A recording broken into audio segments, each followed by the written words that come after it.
you can see old teddy bears with shiny buttons for eyes, tin wind-up toys, a doll dressed like a ballerina, red and yellow striped spinning tops, bright toy steam trains, and a tiny, fuzzy family of toy mice.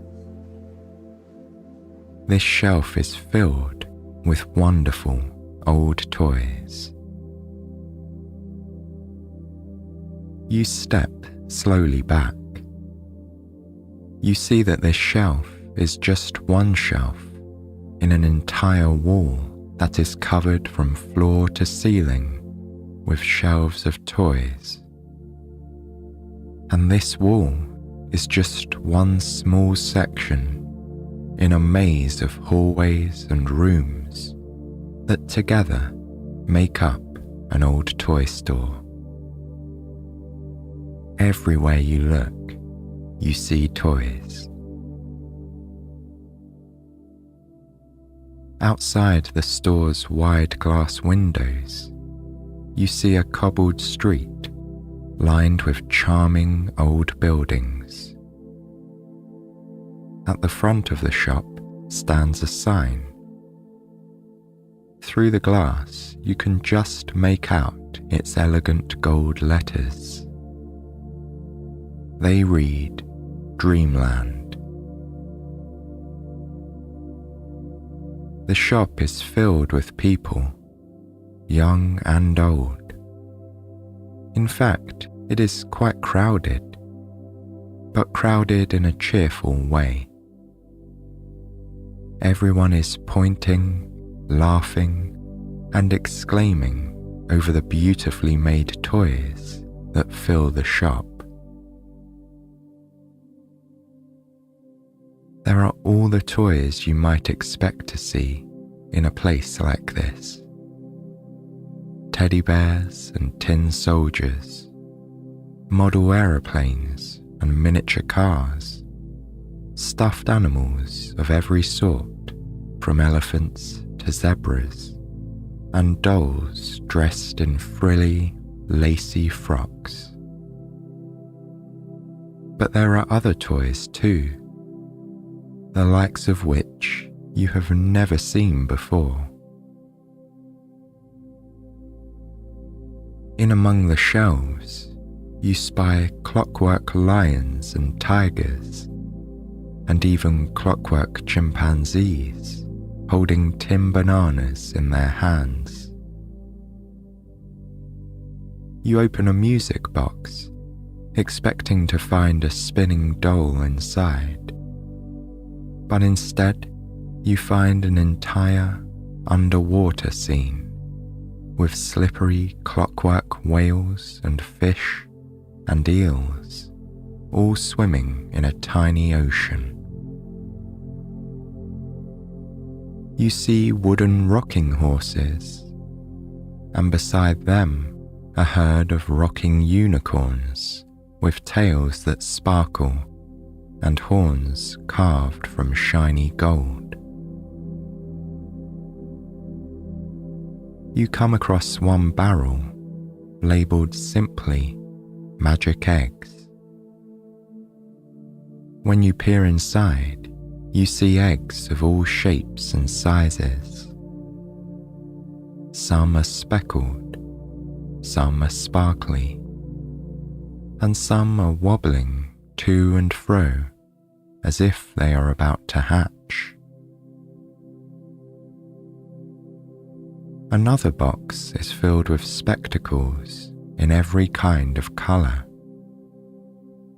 You place a pair on your nose and gasp.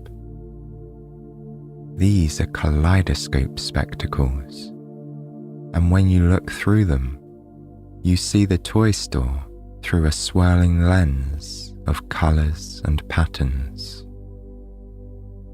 You pull on another pair. These take all of the colour out of the shop and make you feel like you're in an old-fashioned black and white movie. The air is filled with toys as well. When you look up, you see clockwork dragons that breathe little puffs of fire, and toy hot air balloons and brightly coloured mechanical parrots, and even a floating model of the solar system. Here and there, the maze of shelves is interrupted by a wonderful display. A giant toy lily pond is filled with toy orange fish.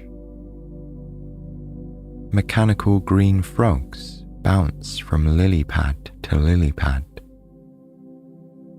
You see an enormous toadstool with fairy dolls and stuffed deer and foxes picnicking under the shade of its red and white spotted cap. Nearby is a doll's house with dozens of rooms, each filled with dolls. Some baking cakes in the toy kitchen, others pruning the roses in the garden, and there are dolls reading books in the toy library. You could stay in this wonderful store forever, you think, and never run out of things to see or toys to play with. But suddenly, the tinkling sound of a bell fills the shop. The customers begin to gather their bags and make their final selections. It is nearly closing time. One by one, the customers line up at the counter. You watch as a grandmother buys a rocking unicorn for her granddaughter. Two boys buy a doll dressed as a witch. One child buys a toy elephant that is twice as big as they are. Another child purchases a clockwork ladybird, so small that it's almost invisible. Soon, you are the last person left in the store. You make your way slowly to the door, sorry to leave. But as your hand is on the doorknob, the man behind the counter calls to you in a soft, gentle voice. He asks if you'd like to stay for a while. Yes, you say excitedly. You would. The man tells you his name is Adam. You follow him through the store as he dusts the shelves and dims the lights and returns all the stray toys to their proper places. As he packs away the store, Adam tells you about his life. His mother and father and his grandparents before them, and even his great-grandmother and great-grandfather were toy makers, he says. In fact, his family have always been toy makers. Adam grew up watching his loved ones make beautiful toys. His first memories are of sitting in the toy workshop, watching long curlicues of sawdust float down to the floor, while his father carved a wooden doll. As he grew up, he learned how to create his own toys. Soon, he delighted in making toys so wonderful, so fantastical, that some of his customers wondered if he was a magician. Adam reaches into his waistcoat and pulls out an old-fashioned pocket watch. His mouth falls open. He tells you he was caught up in conversation and hadn't realized quite how late it was. He has tickets to see the orchestra, and he must leave now, or he won't make it to the concert in time. But there's one very important job that still needs to be done in the toy store. He looks at you and lifts an eyebrow. Would you be able to do this job for him? You nod agreeingly. You're happy to help Adam. He leads you to the counter and takes a heavy brass key from behind the till. He opens a padlocked drawer and pulls out a sack tied with a ribbon. Stenciled letters across the front of the sack read sleep dust. Every night, explains Adam, he sprinkles sleep dust over the toys to put them to bed. If they don't get enough sleep, the toys won't wake up bright and shiny, all ready for the children to come and play with them tomorrow. All you need to do, says Adam, is sprinkle a tiny bit of sleep dust into your open palm, then gently blow it over the toys. Within seconds, they'll be fast asleep. Adam thanks you for doing this job for him, then leaves you holding the sack of sleep dust. On his way out the door, he turns to you with a wink and says that before you put the toys to bed, you're welcome to play with anything in the shop. Then he sets off to the concert. You hear him walk down the street humming a few bars of classical music. The humming grows fainter and fainter. You turn around, taking in every corner of the darkened store. The most marvelous toy shop in the world. And for tonight, you have it all to yourself. You place the sleep dust safely back in the drawer. There is plenty of time to put the toys to bed. Adam won't be back from the orchestra until after midnight. For now, you want to explore. First, you try on some more of the enchanted spectacles. Some turn the store pink, while others turn it green, and others make everything sparkle. Another pair makes the scene around you look very long and squiggly, like you are looking in a carnival mirror, which is very funny because it makes you feel a little dizzy. You take them off and instead begin to look through the magic eggs. You pick out an egg that is speckled blue and green. It feels nice and heavy in your palm, and it twitches a little, like it's about to hatch. You watch it carefully for a while, but nothing happens. And in the meantime, you see frogs splashing and fish jumping in the toy lily pond. So You put the egg safely in your pocket and run to the pond to play. In the pond, you copy the frogs, leaping from lily pad to lily pad. You try and jump the highest, but the frogs always leap just a little bit higher than you do.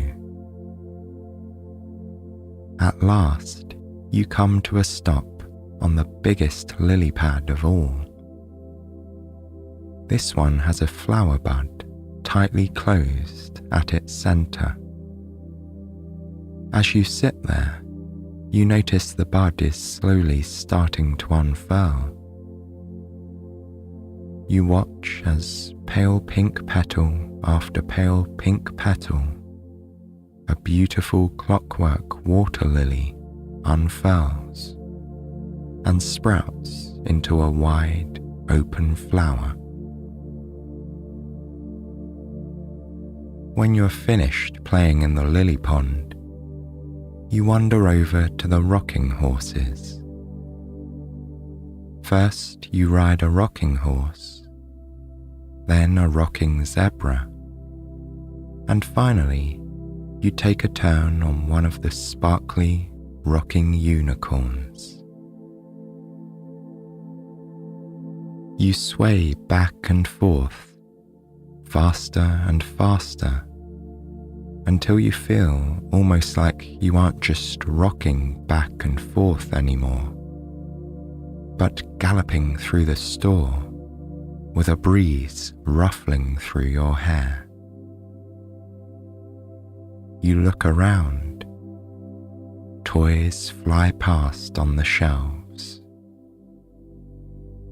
You realize your unicorn has freed itself from its rocker. It is cantering around the store with you on its back, past the dolls in their house and the wooden chest filled with teddy bears, past the toy pirate ship with a Jolly Roger flag fluttering between its sails, and past a basket of toy kittens, each with a silver bell hung round its neck on a velvet ribbon. When you ride past the giant toadstool, one of the bears picnicking beneath invites you to join them. You stumble off the unicorn in surprise. You didn't know bears could talk. All toys can, says the bear, whose name is Augustus. At least all the toys in this shop can. But they can only talk at night, after the shop is closed and the lights are dimmed. You go and sit beside Augustus, joining a merry group of fairy dolls, teddy bears, and gnomes in fuzzy red hats. They pass plates and teacups between them, all empty of course, because toys only eat pretend food, and share stories. They talk about all the customers that came in that day, and discuss which toys were chosen to have a home of their own, away from the store. They remember stories their grandparents and great-grandparents told them about the children they had once lived with at long ago times in faraway lands. They recall stories about Adam too. They tell you how he bakes birthday cakes for every toy in the shop, and sometimes takes a toy out into the town in his pocket for a special adventure, and about the time he built an enormous magical castle in his workshop for all the toys in the store to play with. You love hearing all the stories about Adam, but eating all this pretend food is making you feel a little hungry. Augustus hears your stomach rumbling. "Why don't you visit the gingerbread house?" he asks. He leads you through the labyrinth of shelves until you come to a miniature forest made of carved wooden trees with painted leaves. You wander through the forest until you come to a cottage. The cottage is made of dark, crumbly gingerbread. Its doors and windows are drawn on with a zingy lemon icing. And for decoration, it is covered with all your favourite sweets.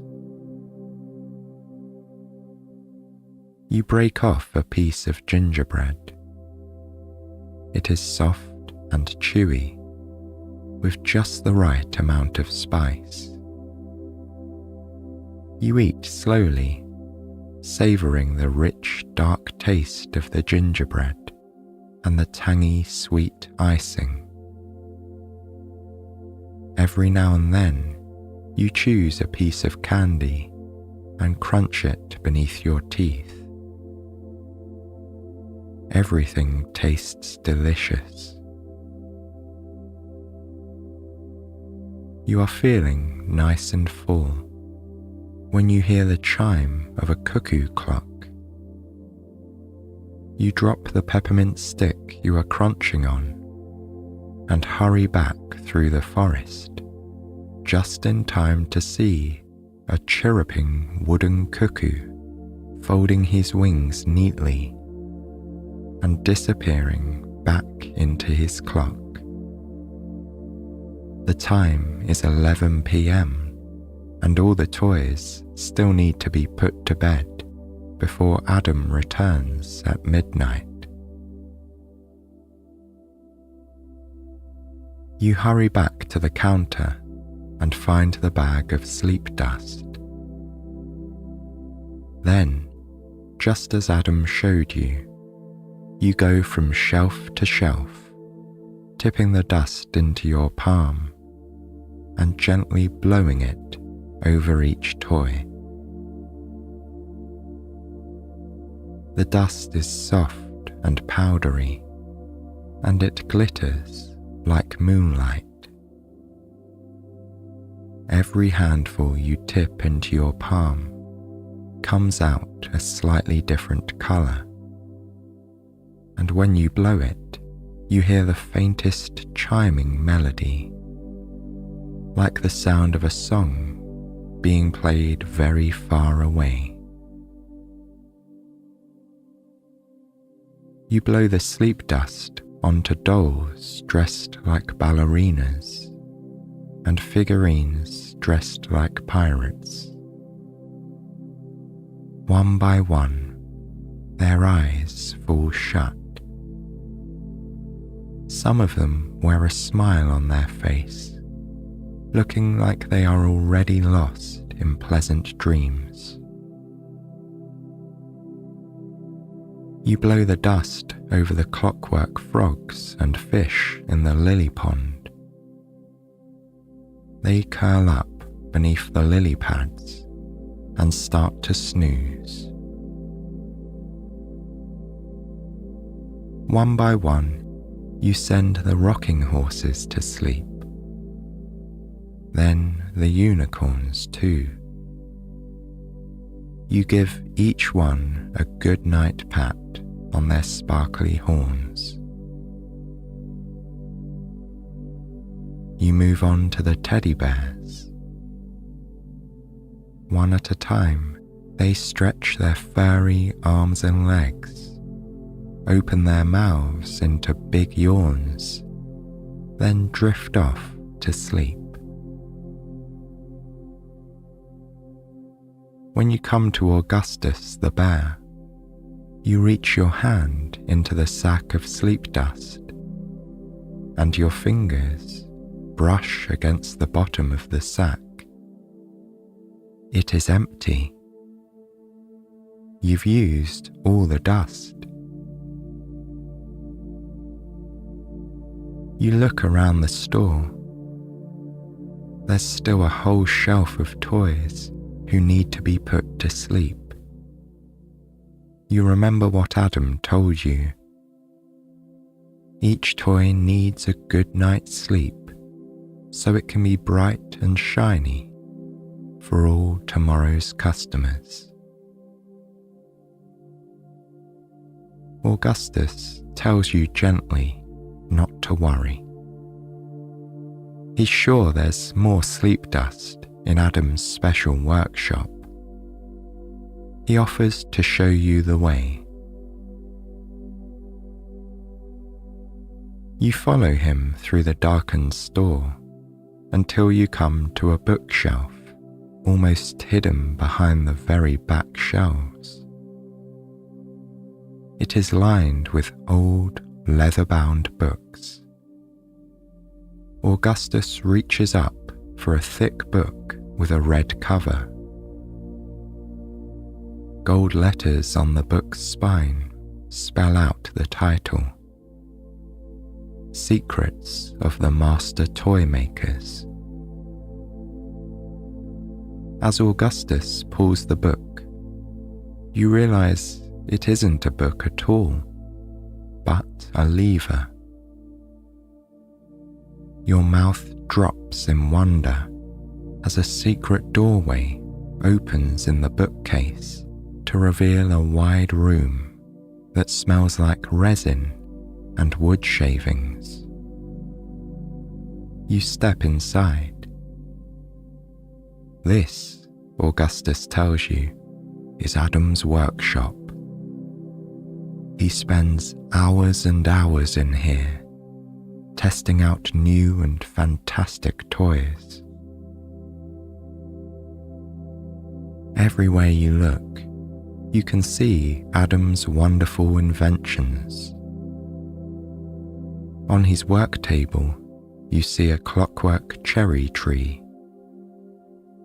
Every few seconds, a fluffy pink blossom slowly leaves the tree's branches and drifts towards the table. Next to the cherry tree is a toy theatre covered with green velvet curtains. Two wind-up bluebirds lift the curtains and music starts to play.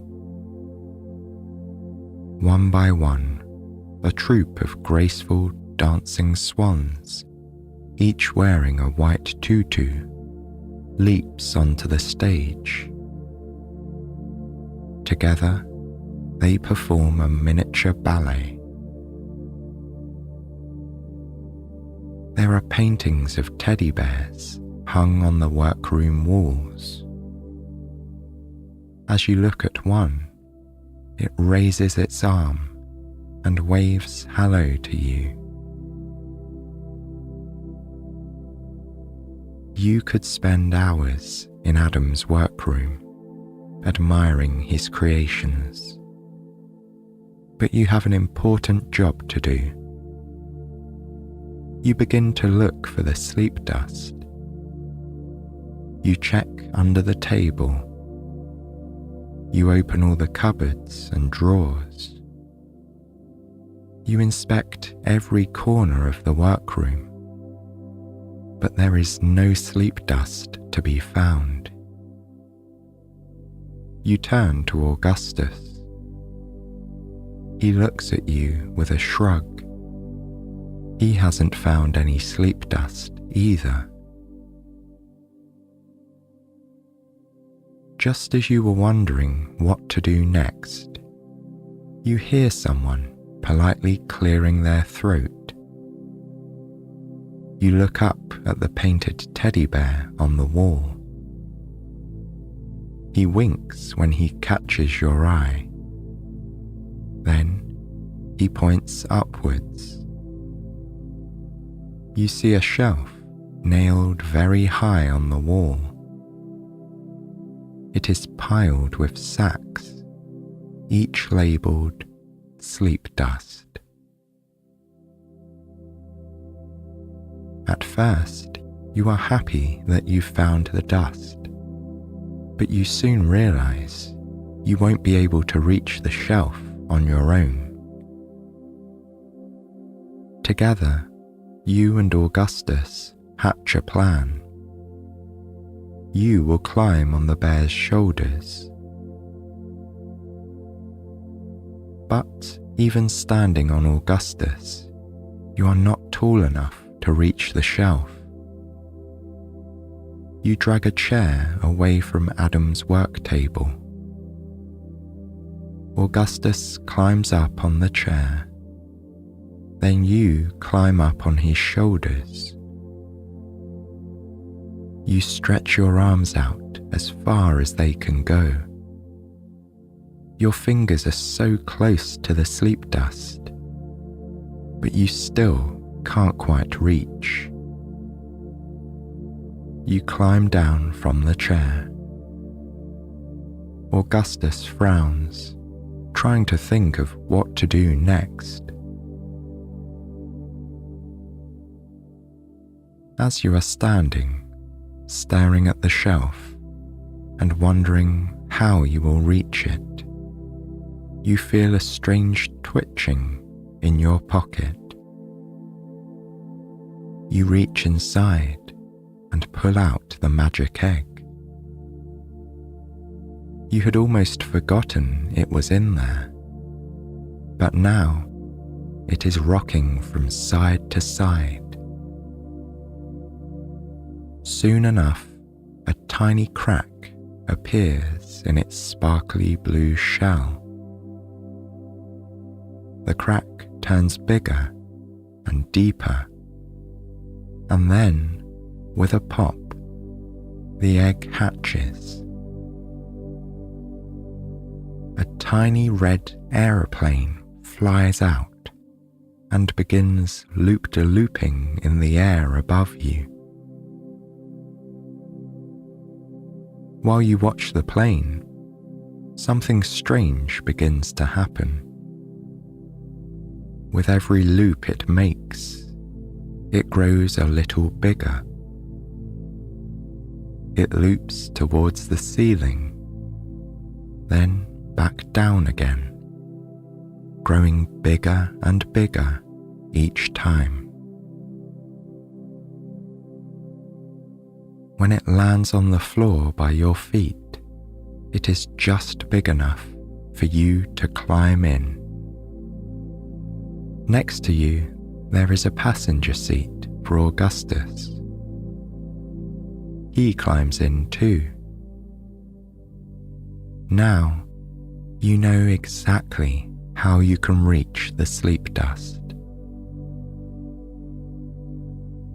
Hold tight, you tell Augustus. Then you push the control marked up. You lift off the ground and soar up to the shelf. You reach out and pull down a sack filled with sleep dust. Then you guide the plane out of the workroom. The secret bookcase door closes behind you. The plane engine whirs. You pick up speed. You and Augustus are soaring through the toy store now, past all the clockwork parrots and dragons, and floating planets that drift in the air between the shelves. As you go past, you sprinkle a little dust on each one. The dragons and parrots fold their wings and settle in the eaves to sleep for the night. The planets turn dark and stop spinning. When you reach the chest filled with teddy bears, You say goodnight to Augustus and shower sleep dust over his eyes. He yawns and thanks you for a wonderful adventure. Now you are alone, flying through the store, shaking handfuls of sleep dust onto the toys below. The store is very quiet now. Most of the toys are asleep. The only sound is the soft hum of the plane engine and the gentle noise of sleep dust falling through the air. When you're sure every toy in the shop is asleep and dreaming, you fly the plane up as high as it will go and turn one last loop-de-loop. You feel the cool air on your face and ruffling through your hair. Slowly, you land the plane and climb out, sprinkling some sleep dust onto its shiny red wings as you go. You have landed outside the enormous dollhouse. There is still one lamp shining, mellow and golden, in the window. You look through the glass and see there is an empty bed waiting there. It is just the right size for you. Suddenly, you feel very tired. You turn the knob of the doll's house front door. It's open. Yawning some more, you go inside and stretch out on the bed. You've had a wonderful day in Adam's toy store, and he's sure to be pleased with how well you put all his toys to sleep.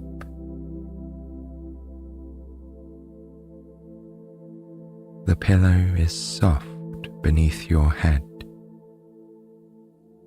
You pull a big fluffy blanket over you and snuggle up, nice and cozy. You close your eyes and wonder sleepily what you will dream of tonight. Teddy bears and toy planes, clockwork cherry trees and miniature dragons, magic eggs and gingerbread houses, and all kinds of amazing things. Your breathing is slow and heavy now. Your entire body is relaxed, and you fall into a deep, calm sleep.